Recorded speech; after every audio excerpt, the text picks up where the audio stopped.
Shrimati Sasikala teacher നമുക്കൊപ്പം ചേരുകയാണ്. Teacher, ജനം ടി വിയിൽ കാണുന്ന ദൃശ്യങ്ങൾ ടീച്ചർ ഇപ്പോൾ തത്സമയം കാണുന്നുവെന്നാണ് ഞാൻ മനസ്സിലാക്കുന്നത്.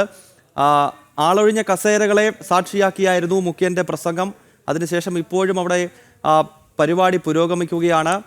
അതായത് 3000 പേരെ പോലും കൊണ്ടുവരാൻ പമ്പ മണപ്പുറത്ത് എത്തിക്കാൻ ഇവർക്ക് സാധിച്ചിട്ടില്ല. ഈ ഒരു പശ്ചാത്തലത്തിൽ സർക്കാർ ജീവനക്കാരെ വലിച്ചിഴച്ച് കൊണ്ടുവന്നിരിക്കുകയാണ്. അവിടെ ഇരിക്കുന്ന മുഴുവൻ സർക്കാർ ജീവനക്കാരാണ്. ടീച്ചർ എങ്ങനെയാണ് പ്രതികരിക്കുന്നത്? ഇവിടെ ശബരിമലയില് ആർക്കും ആരെയും കൊണ്ടുവരാൻ സാധിക്കില്ല. അവിടെ ഭക്തിയാൽ പ്രചോദിതരായിട്ട് ആളുകൾ എത്തണം. അത് ഈ അയ്യപ്പ സംഘവും അതുപോലെ തന്നെയാണ്. ജനങ്ങളിൽ അതിനൊരു വികാരം ഉണ്ടാക്കാൻ സാധിച്ചിട്ടില്ല എന്നതിന്റെ പ്രകടിതമായ രൂപമാണ് ആ ഒഴിഞ്ഞ സ്റ്റേജും അല്ലെങ്കിൽ സർക്കാർ ജീവനക്കാരെ കൊണ്ട് നിറയ്ക്കാൻ ശ്രമിക്കുന്നത്. ആരോടോ ഉള്ള വാശിയോ പകയോ തീർക്കാൻ വേണ്ടിയാണ് ഇതുപോലൊരു സംഗമവുമായിട്ട് സർക്കാർ മുന്നോട്ട് പോയിരിക്കുന്നത്. അല്ലെങ്കിൽ മറ്റെന്തോ അവർക്ക് അതിൽ നിന്ന് നേടാനുണ്ട്. ആളുകൾക്ക് ശബരിമലയിൽ എത്ര മണിക്കൂർ നമുക്കറിയാം. 2018 പ്രക്ഷോഭ സമയത്ത് ആരും ക്ഷണിച്ചില്ലല്ലോ മലയിലേക്ക് ആളുകൾ എത്തിയിരുന്നത്. അത് ഒരു പക്ഷേ കേരളത്തിൽ അങ്ങോളം ഇങ്ങോളം ശബരിമലയുമായി ബന്ധപ്പെട്ട എല്ലാ കേന്ദ്രങ്ങളിലും കണ്ണിൽ എണ്ണ ഒഴിച്ച ആളുകൾ കാത്തിരുന്നത് അവർക്ക് ആരും വിളിച്ചിട്ടില്ല, അവരെ ആരും വിളിച്ചിട്ടുമല്ല.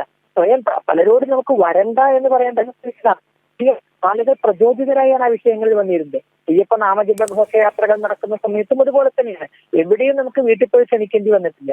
മൈക്ക് അനൗൺസ്മെന്റ് നടത്തുക പോലും ചെയ്തിട്ടില്ല. അപ്പൊ നമുക്ക് ആദ്യത്തെ പന്തളത്തെ പരിപാടിയൊക്കെ അറിയാം. വളരെ ചെറിയൊരു സംവിധാനത്തിൽ ആളുകൾ സ്വയം പ്രചോദിതരായി എത്തി. ഇവിടെ സ്വയം പ്രചോദിതരായി എത്തുന്നില്ല എന്നുള്ളത് തന്നെ നമ്മുടെ മറ്റേ തുടക്കത്തിൽ അവിടെ ഒരു അനൗൺസ്മെന്റ് കിട്ടു, അഖില കേരള ആഗോള ഒക്കെ. അപ്പോ ആഗോളത്തിൽ തുടങ്ങി അഖില കേരളയിൽ എത്തി. അവിടെയും എവിടെയും എത്താതെ ശരിക്കും പറഞ്ഞാൽ വെറും ഒരു വിഡ്ഢിത്തത്തിന്റെ കമ്മ്യൂണിസ്റ്റ് വിഡ്ഢിത്തം എത്രത്തോളം വലുതാണ് എന്നുള്ളത് തുറന്നു കാണിക്കേണ്ടതായി പോയി ഈ സംഘം. സർക്കാർ ജീവനക്കാരൊക്കെ ഇവരുടെ പിണിയാണ്. അത് നമ്മൾ നവോത്ഥാന മതിലും കണ്ടല്ലോ. ജീവനക്കാരും എത്തേണ്ടി വന്നു. അവര് ഔദ്യോഗിക വാഹനം എടുത്തിട്ടൊക്കെയാണ് വന്നിരുന്നത്. കാരണം അതൊന്നും ആരും താല്പര്യപൂർവ്വം വന്നതല്ല, എല്ലാം നിർബന്ധപൂർവ്വം എത്തിച്ചതാണ്. ആ നവോത്ഥാന മതിലിന്റെ മറ്റൊരു വേഷനാണ് ഇപ്പൊ ഈ നടക്കുന്നത്. ഒപ്പം ടീച്ചർ, ഈ മുഖ്യമന്ത്രിയുടെ പ്രസംഗം ബഹുരസമായിരുന്നു. അദ്ദേഹം ചില കാര്യങ്ങളൊക്കെ പറയുന്നുണ്ട്. എല്ലാം സഹിക്കുകയും ക്ഷമിക്കുകയും ചെയ്യുന്നവരാണ് യഥാർത്ഥ ഭക്തരെന്നൊക്കെ. ഈ 2018 ഭക്തരെ തല്ലിച്ചതച്ചതൊക്കെ മറക്കണമെന്നാണോ അദ്ദേഹം ഉദ്ദേശിക്കുന്നത്? തീർച്ചയായിരിക്കും.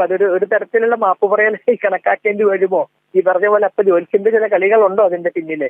കാരണം അയ്യപ്പ ഭക്തരുടെ ആ കോപവും അതിന്റെ ഒരു പക്ഷെ താപം, അവരുടെ ഉള്ളിന്റെ വിഷമം അദ്ദേഹത്തെ ഏതെങ്കിലും വിധത്തിൽ ബാധിക്കുന്നുണ്ടാകാം.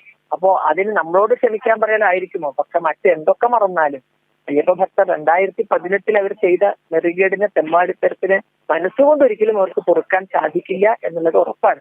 അപ്പൊ അത് ഭംഗ്യന്തരേണ പറഞ്ഞതായിരിക്കാം അയ്യപ്പ ഭക്തരോട് എന്ന് കരുതുന്നതാണ് നല്ലത്. അല്ല, അയ്യപ്പ ഭക്തർ ക്ഷമിക്കില്ല എന്നത് വേറെ കാര്യം. വളരെ നന്ദി ശ്രീമതി ശശികല ടീച്ചർ ഈ ഘട്ടത്തിൽ ഞങ്ങളോട് പ്രതികരിച്ചതിന്.